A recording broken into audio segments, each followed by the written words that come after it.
శ్రీ సొంగ రోషన్ కుమార్ అని నేను వ్యవసాయ మార్కెట్ కమిటీ చింతలపూడి గౌరవ చైర్మన్గా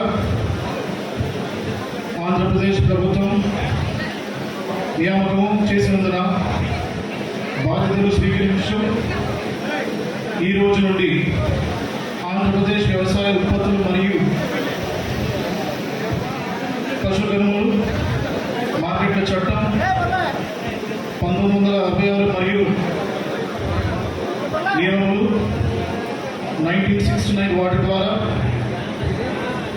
రూపొందించబడిన బయలాలకు లోబడి నిర్భయముగా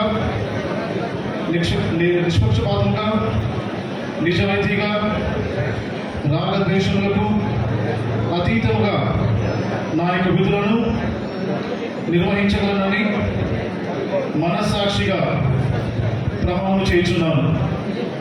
థ్యాంక్ యూ.